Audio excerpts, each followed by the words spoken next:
Chemistry class ॾहों बाब ॿियों सबक ॾहों हिस्सो ॿियो लूण जा क़िस्म ऐं इस्तेमाल types and uses of salts. आउं आहियां केमिस्ट्री उस्ताद नजूला चन्ना। अवांखे सिंध ऑनलाइन स्कूल में भली car.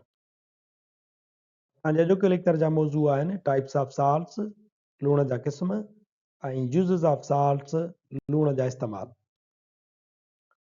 Types of salts following are the main classes of salts. असीं लूणनि जा जेके अहम ग्रुप आहिनि क्लास आहिनि उहे असां हेठि ॾियूं था।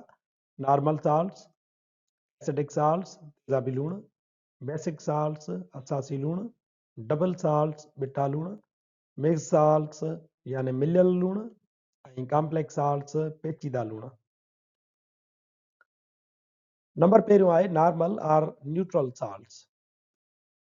A salt formed by the total replacement of ionizable hydrogen ions of an acid by a positive metal ion or ammonium ions is called normal or neutral salt.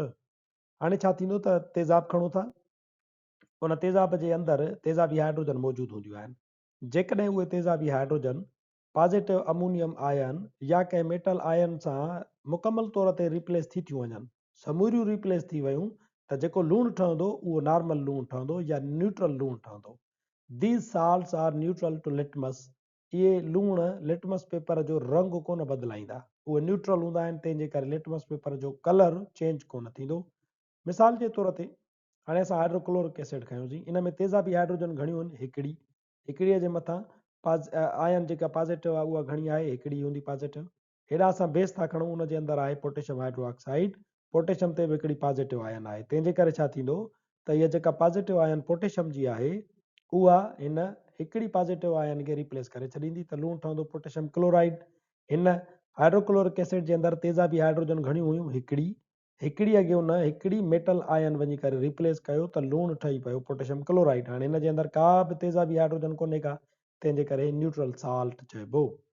वरी आहे H2SO4, हिन जे अंदरि तेज़ाबी हाइड्रोजन घणियूं आहिनि, ॿ। हेॾां घणो आहे असां वटि मेटलिक आयन, हिकिड़ी आहे। हेॾे घणियूं पॉजिटिव आयन आहिनि, ॿ। हेॾे घणी पॉजिटिव आयन आहे, हिकु। पर उन्हनि ते मथां चार्जिस जो तइदादु बराबरि आहे। हाणे हिकिड़ी हाइड्रोजन जे मथां हूंदी आहे हिकिड़ी पॉजिटिव, पर ॿिनि हाइड्रोजन जे मथां घणियूं पॉजिटिव आयन चार्जिस हूंदियूं, ॿ। साॻे तरीक़े सां ज़िंक जेका आहे उन जे मथां बि जेके पॉजिटिव आयन हूंदियूं उहे हूंदियूं, ॿ, छो त उहा ॿ इलेक्ट्रॉन विञाईंदी आहे। हाणे जीअं त उनजे मथां चार्जिस जेके आहिनि उहे बराबरि आहिनि, तंहिंजे करे हिकिड़ी ज़िंक ॿिनि हाइड्रोजन खे रिप्लेस करे सघे थी, या ज़िंक हितां ईंदी हिननि ॿिन्ही खे रिप्लेस कंदी, ज़िंक सल्फेट लूणु ठही पियो। हिन ज़िंक सल्फेट जे अंदरि ॾिसो त तव्हांखे तेज़ाबी हाइड्रोजन नज़र कोन ईंदी, तंहिंजे करे ही ज़िंक सल्फेट हिकिड़े क़िस्म जो न्यूट्रल या नॉर्मल साल्ट आहे। नंबर ॿियो क़िस्म आहे एसिडिक साल्ट, तेज़ाबी लूणु। हाणे तेज़ाबी लूणु नॉर्मल साल्ट जी वस्फ़ खे ज़हन में आणियो त तव्हांखे तेज़ाबी लूणु पाण ई सम्झ में अची वेंदो। तेज़ाबी लूणु अहिड़े क़िस्म जो लूणु हूंदो आहे जंहिं लूण जे अंदरि अञा रिप्लेसेबल हाइड्रोजन या तेज़ाबी हाइड्रोजन मौजूदु हुजे। मिसाल जे तौर ते असां खयोंसीं H2SO4 ऐं उनखे असां न्यूट्रलाइज़ था करायूं पोटेशियम हाइड्रोक्साइड सां। पोटेशियम जे मथां पॉजिटिव चार्ज घणियूं हूंदियूं आहिनि, हिकिड़ी, ऐं होॾां सल्फ्यूरिक एसिड जे अंदरि हाइड्रोजन आहिनि, त उते हिन ॿ, हिकिड़ीअ ते हूंदी आहे हिकिड़ी पॉजिटिव आयन ऐं ॿीअ जे मथां हूंदी ॿ, तंहिंजे करे छा थींदो त हाणे पोटेशियम जेका आहे उहा हितां निकिरंदी, हुनखे रिप्लेस त कंदी पर हिकिड़ी हाइड्रोजन खे कढंदी, तंहिंजे करे हिकिड़ी हाइड्रोजन हिते बची पवंदी, त लूणु ठहंदो पोटेशियम बाय सल्फेट। हाणे इहा जेका बाय आहे इहा तेज़ाबी हाइड्रोजन आहे। सो अहिड़ो लूणु जंहिंजे अंदरि अञा तेज़ाबी हाइड्रोजन मौजूदु हुजे त उन लूण खे चइबो तेज़ाबी लूणु। इहो जेको तेज़ाबी लूणु आहे उहो छा कंदो, तव्हांजे ब्लू लिटमस पेपर खे रेड करे छॾींदो, छो त उहो तेज़ाबी आहे, तंहिंजे करे उहा ख़ासियत ॾेखारींदो। ब्लू लिटमस पेपर खे छा करे छॾींदो, रेड करे छॾींदो। Acidic salt react with bases to form normal salts. हाणे इहे जेके एसिडिक साल्ट आहिनि इन्हनि खे जेकॾहिं असां खणूं, इन्हनि खे वरी असां बेस सां रिएक्शन करायूं त पोइ इहो नॉर्मल साल्ट ठाहे सघनि था। मिसाल जे तौर ते इहो पोटेशियम बाय सल्फेट असां खयोंसीं हितां, उनखे वरी पोटेशियम हाइड्रोक्साइड सां रिएक्शन था करायूं त इहो पोटेशियम हिन हाइड्रोजन खे वञी रिप्लेस कंदी, त K2SO4 ही लूणु ठही पियो पोटेशियम सल्फेट। हाणे हिन जे अंदरि तव्हां ॾिसो त एसिडिक हाइड्रोजन कोन्हे का, तंहिंजे करे ही जेको लूणु आहे इहो थी वेंदो नॉर्मल साल्ट। नंबर टियों क़िस्म आहे बेसिक साल्ट, असासी लूणु। इन जी वस्फ़ हाणे सवली थी वई। असासी लूणु या बेसिक साल्ट उनखे चइबो जंहिं लूण जे अंदरि हाइड्रो ऑक्साइड यानी जेका बेस असांजो थींदो आहे हाइड्रो ऑक्सिल आयन उन में मौजूदु हूंदी आहे, उहा हाइड्रो ऑक्सिल आयन लूण जे अंदरि मौजूदु हुजे त उन लूण खे चइबो basic salt. Basic salts are formed by the incomplete neutralization of a polyhydroxy base by an acid। हिकिड़ो तव्हां बेस था खणो जंहिंमें हाइड्रोक्सिल आयन घणियूं आहिनि, पॉलीहाइड्रोक्सी बेस आहे, उनखे तेज़ाब मुकमल तौर ते न्यूट्रलाइज़ नथो करे सघे त जेको लूणु ठहंदो उहो तव्हांजो असासी हूंदो। मिसाल जे तौर ते असां खयूं जी एल्यूमिनियम हाइड्रोक्साइड, 3 हाइड्रोक्साइड अथसि, HCl सां उनखे असां था करायूं न्यूट्रलाइज़, हिकिड़ी हाइड्रोजन वेंदी वञी करे हिकिड़ी तव्हांजे हितां OH खे रिप्लेस कंदी। हाणे तव्हांजो छा थियो, लूणु ठहियो जेको उहो एल्यूमिनियम हाइड्रोक्सी क्लोराइड ठही पियो, ॿ OH हिते मौजूदु आहिनि, हिकिड़ी OH जेका आहे उहा निकिरी वई, त तव्हांजो छा थी वियो, हाणे हीउ जेको लूणु ठहियो एल्यूमिनियम हाइड्रोक्सी क्लोराइड इहो असासी आहे, छो त हिन फार्मूले में अंदरि हाइड्रोक्साइड आयन मौजूदु आहिनि, हीउ बि हाइड्रोक्साइड आयन मौजूदु आहे त हीउ बि असासी लूणु आहे, हीउ बि असासी लूणु आहे। साॻे तरीक़े सां जेकॾहिं असां इन्हनि असासी लूणनि खे खणंदा तेज़ाबनि सां वधीक रिएक्शन कराईंदा वेंदासीं त तेज़ाब उनजी असासियत खे न्यूट्रलाइज़ कंदो वेंदो।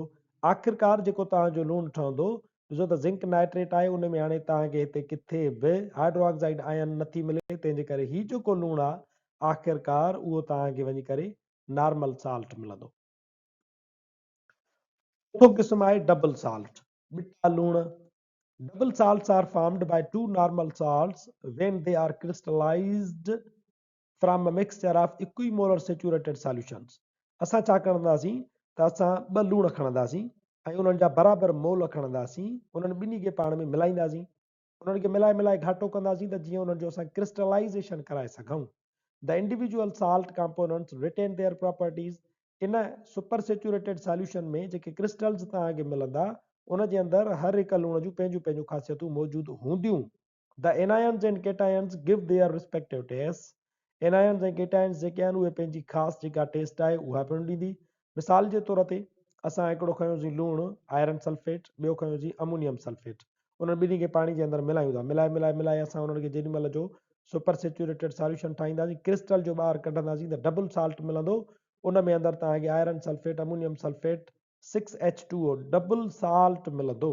ईअं फिटकी बि जेका आहे उहा हिकिड़े क़िस्म जी असां वटि जंहिंखे चवंदा आहियूं पोटाश एलम, उन में पोटेशियम सल्फेट हिकिड़ो लूणु हूंदो आहे ऐं ॿियो एल्यूमिनियम सल्फेट हूंदो आहे, उन्हनि जो असांखे क्रिस्टल मिलंदा आहिनि फिटकी जा, असुल में इहो डबल साल्ट आहे, उन जे अंदरि ॿ लूण मौजूदु आहिनि। छो ॿिटा लूण असां छा खे था चऊं, ॿ लूण के बि खणो, उन्हनि जो सुपर सेचुरेटेड सॉल्यूशन ठाहियो, उन्हनि जा क्रिस्टल ठाहियो, जेको क्रिस्टल तव्हांखे मिले थो असुल में उहो ॿिटो लूणु आहे, डबल साल्ट आहे।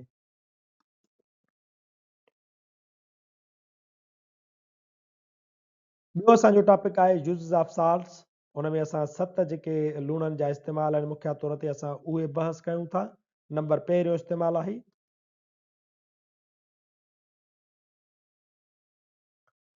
Most of the chemical fertilizers used in agriculture by farmers are salts। ज़रई इस्तेमाल में ईंदड़ भाण घणे क़दुरु लूण ई हूंदा आहिनि, मिसाल तौरु अमोनियम क्लोराइड या अमोनियम नाइट्रेट वग़ैरह इहे लूण ई आहिनि असांजा, जेके असांजो हारी इस्तेमालु कनि था पिया, भाण जेके इस्तेमालु कंदा आहिनि उहे असुल में लूण ई हूंदा आहिनि।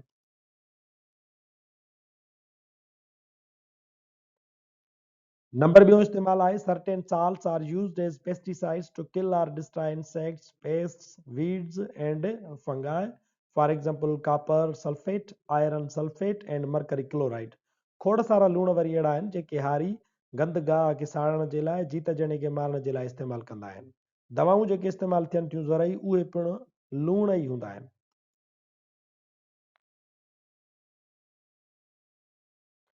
नंबर टियों इस्तेमालु आहे इन medical field hydrated calcium sulphate is found in plaster of Paris.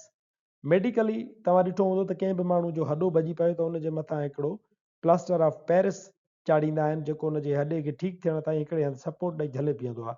इहो प्लास्टर ऑफ पेरिस लूणु आहे जंहिंजो फार्मूलो आहे कैल्शियम सल्फेट डॉट 2H2O।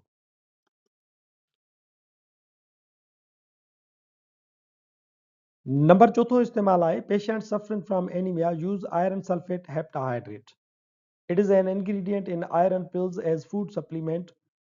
असांजो हिकिड़ो लूणु आहे आयरन सल्फेट हेप्टाहाइड्रेट, हेप्टा माना 7, उन में 7 मालिक्यूल पाणी जा हूंदा आहिनि आयरन सल्फेट जे लूण जे अंदरि। इहो क्रिस्टलाइन फॉर्म में मिलंदो आहे।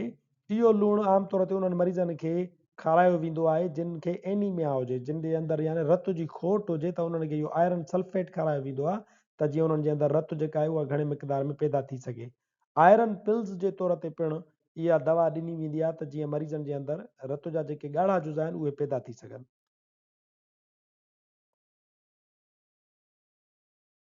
पंजो इस्तेमालु आहे sodium hydrogen carbonate is an ingredient इन एंटी एसिड्स। एंटीएसिड्स जेके दवाऊं थियनि थियूं उन्हनि में सोडियम हाइड्रोजन कार्बोनेट पिणु इस्तेमालु थियल हूंदो आहे। इहो हिकिड़े क़िस्म जो लूणु आहे। इहो तॾहिं मरीज़नि खे खारायो वेंदो आहे जॾहिं मरीज़नि जे स्टमक जे अंदरि HCl जो मिक़दारु वाधू पैदा थी वञे। हाणे मादे जे अंदरि जो तेज़ाब वधीक पैदा थींदो त तेज़ाबियत थी पवंदी आहे, अंगारी थी पवंदी आहे। उनखे ख़तमु करण जे लाइ सोडियम हाइड्रोजन कार्बोनेट जहिड़ो लूणु एंटीएसिड तौर ते ॾिनो वेंदो आहे।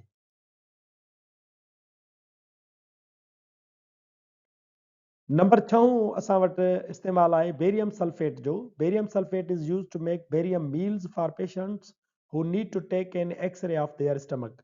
कंहिं मरीज़ जो जेकॾहिं मादे जो एक्सरे कराइणो हूंदो आहे त उनखे बेरियम सल्फेट जी मानी खाराई वेंदी आहे। The salt helps to make internal soft organs like intestines appear on X-ray films. हाणे इहा बेरियम सल्फेट छा थींदी आहे, उहा एक्सरे में जेॾी महिल जो आंड्रो आहे उहो हिकिड़ो नरम सॉफ्ट ऑर्गन आहे त उन जो बि हिकिड़ो फोटो जेको आहे उहो असांखे साफ़ क्लियर करे ॾेखारण में मदद कंदी आहे। Evaluate a wide range of problems including areas of reflux, narrowing or ulceration to the digestive tract. Other tests such as endoscopy or computerized tomography (CT) scan are now more commonly used.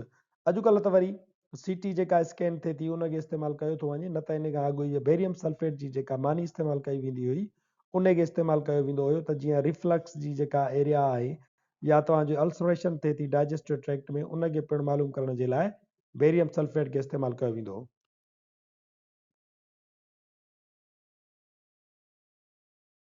Number 7 आहे potassium permanganate जो। इहो bacteria वग़ैरह खे मारण जे लाइ पिणु इस्तेमालु कयो वेंदो आहे ऐं डिसइंफेक्टेंट तौर ते पिणु पोटेशियम परमैंगनेट लूणु जेको आहे उहो इस्तेमालु थिए थो।